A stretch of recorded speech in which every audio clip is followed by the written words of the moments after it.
Wawasan Nusantara dalam konteks Negara Kesatuan Republik Indonesia. Puji syukur kepada Tuhan Yang Maha Esa, bahwasannya kalian telah memasuki bab terakhir dalam buku ini, yaitu Wawasan Nusantara dalam konteks Negara Kesatuan Republik Indonesia. Semoga materi-materi yang dipelajari menambah ilmu dan pengetahuan kalian. Pernahkah kalian mengunjungi Taman Mini Indonesia Indah? Atau kalian melihat di televisi dan surat kabar macam-macam rumah adat yang ada di Indonesia? Seperti yang kalian ketahui bahwa Indonesia merupakan negara yang memiliki banyak kebudayaan dan adat istiadat. Oleh karena itu, perlu ada cara pandang dan sikap yang sama mengenai diri dan lingkungannya. Indonesia merupakan negara yang beraneka ragam dengan mengutamakan persatuan dan kesatuan. Pada bab ini akan dipaparkan bagaimana pentingnya wawasan Nusantara dalam Negara Kesatuan Republik Indonesia. Wawasan Nusantara. 1. Pengertian wawasan Nusantara.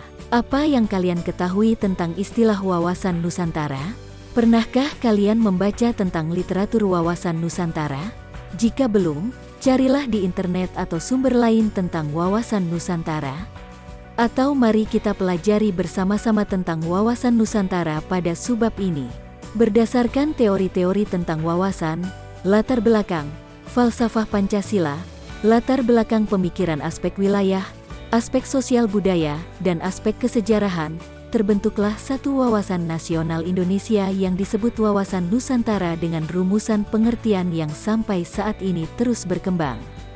Banyak pengertian tentang wawasan Nusantara, tetapi ada satu pendapat pengertian wawasan Nusantara yang diusulkan menjadi ketetapan Majelis Permusyawaratan Rakyat dan dibuat di Lemhanas tahun 1999 sebagai berikut. Cara pandang dan sikap bangsa Indonesia mengenai diri dan lingkungannya yang serba beragam dan bernilai strategis dengan mengutamakan persatuan dan kesatuan bangsa serta kesatuan wilayah dalam menyelenggarakan kehidupan bermasyarakat, berbangsa, dan bernegara untuk mencapai tujuan nasional.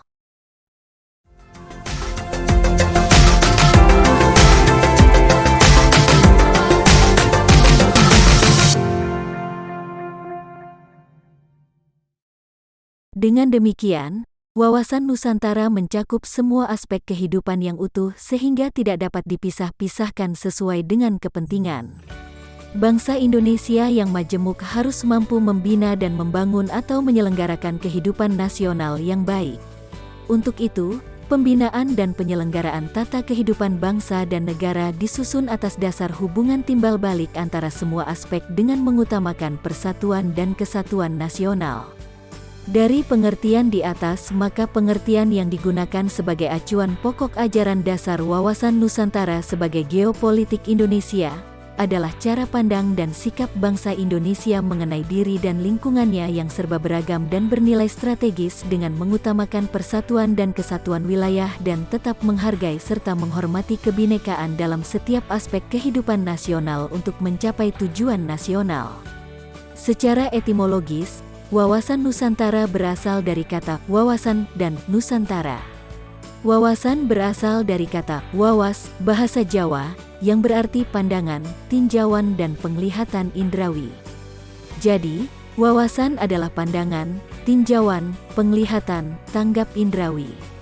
Wawasan berarti pula cara pandang dan cara melihat.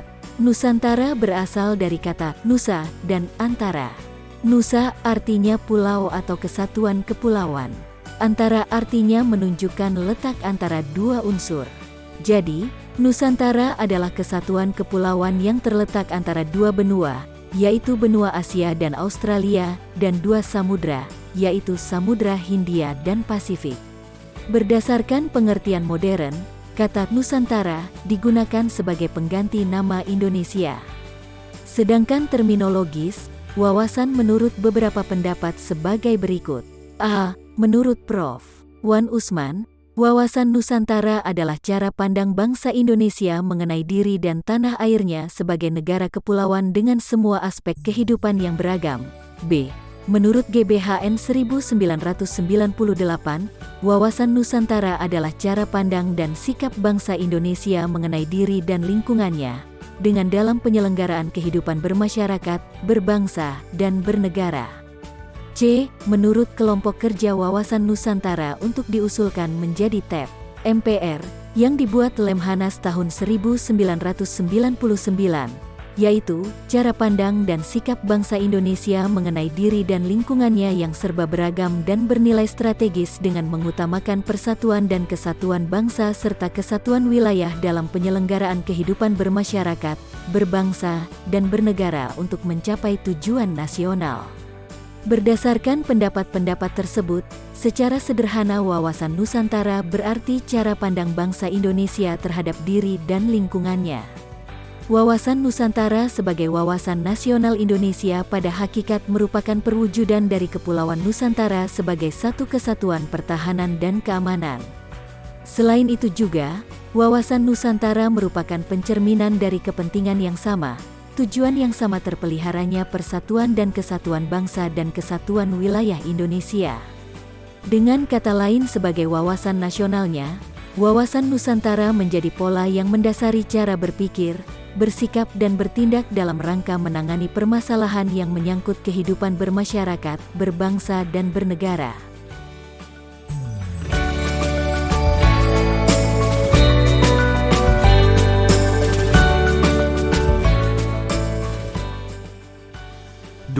Hakikat Wawasan Nusantara. Hakikat Wawasan Nusantara adalah keutuhan Nusantara dalam pengertian cara pandang yang selalu utuh menyeluruh dalam lingkup Nusantara demi kepentingan nasional.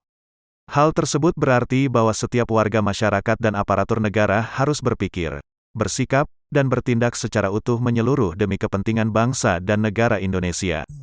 Demikian juga produk yang dihasilkan oleh lembaga negara harus dalam lingkup dan demi kepentingan bangsa dan negara Indonesia tanpa menghilangkan kepentingan lainnya, seperti kepentingan daerah, golongan, dan perorangan.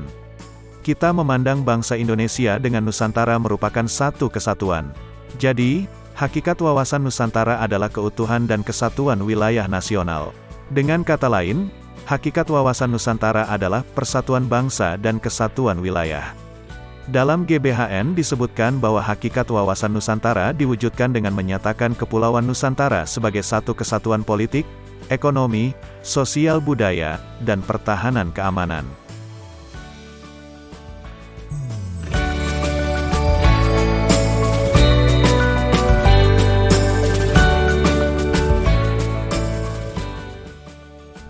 Asas Wawasan Nusantara. Asas Wawasan Nusantara merupakan ketentuan atau kaidah dasar yang harus dipatuhi, ditaati, dipelihara, dan diciptakan demi tetap taat dan setianya komponen pembentuk bangsa Indonesia terhadap kesepakatan bersama. Jika asas Wawasan Nusantara diabaikan, komponen pembentuk kesepakatan bersama akan melanggar kesepakatan bersama tersebut yang berarti tercerai-berainya bangsa dan negara Indonesia. Adapun asas Wawasan Nusantara tersebut adalah sebagai berikut. A. Kepentingan yang sama. Ketika menegakkan dan merebut kemerdekaan, kepentingan bersama bangsa Indonesia adalah menghadapi penjajah secara fisik dari bangsa lain. Sekarang, bangsa Indonesia harus menghadapi penjajahan yang berbeda. Misalnya, dengan cara adu domba, dan memecah belah bangsa dengan menggunakan dalih HAM, demokrasi, dan lingkungan hidup.